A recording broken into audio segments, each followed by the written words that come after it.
प्रणाम अहाँ सब गोटे के।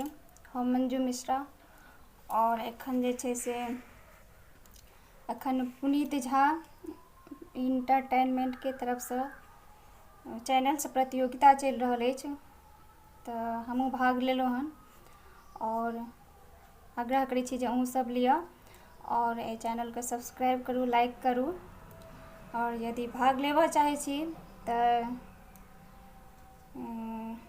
स्क्रीन पर देल गेल अछि नंबर, ओहि नंबर से अहाँ सब संपर्क करू और अहूँ सब भाग लिअ और ज़्यादा से ज़्यादा अहाँ सब सहयोग करू और एहि चैनल के सब्सक्राइब करू और ज़्यादा से ज़्यादा शेयर करू आग्रह।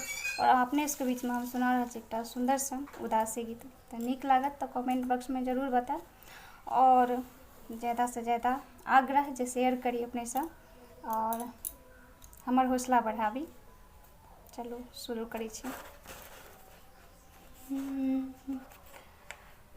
कथी लाए प्रीत लगेल रे जोगिया, लगेल रे जोगिया, प्रीत लगने चली जाए जोगी, प्रीत लगने चली जाए। तोरा हाथक पनमा सपन भेलै रे जोगिया, सपन भेलै रे जोगिया, तोरा बिनु रहलो ने जाए जोगी, तोरा बिनु रहलो ने जाए।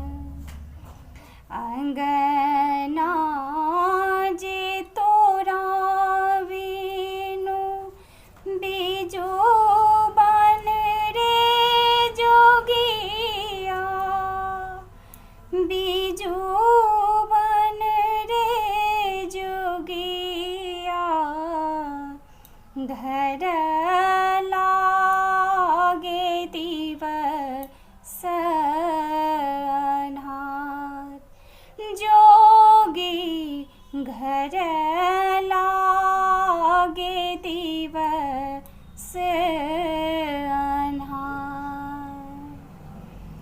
कथी लाए प्रीत लगेल रे जोगिया, लगेल रे जोगिया, प्रीत लगने चली जाए जोगी, प्रीत लगने चली जाए। सोतल से जिया विषम भेलै रे जोगिया, विषम भेलै रे जोगिया, नींदिया मोरा ने सोहार जोगी, नींदिया मोरा ने सोहार। भनहि विद्यापति सुनु हे सहेलिया, सुनु हे सहेलिया, शिव बिनु रहलो ने जाए जोगी, भोला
प्रणाम करै छी सब गोटे से आग्रह अछि जे सपोर्ट करी और पुनीत झा एंटरटेनमेंट चैनल का जरूर सब्सक्राइब करी और ज़्यादा से ज़्यादा शेयर करी, लाइक करी। धन्यवाद।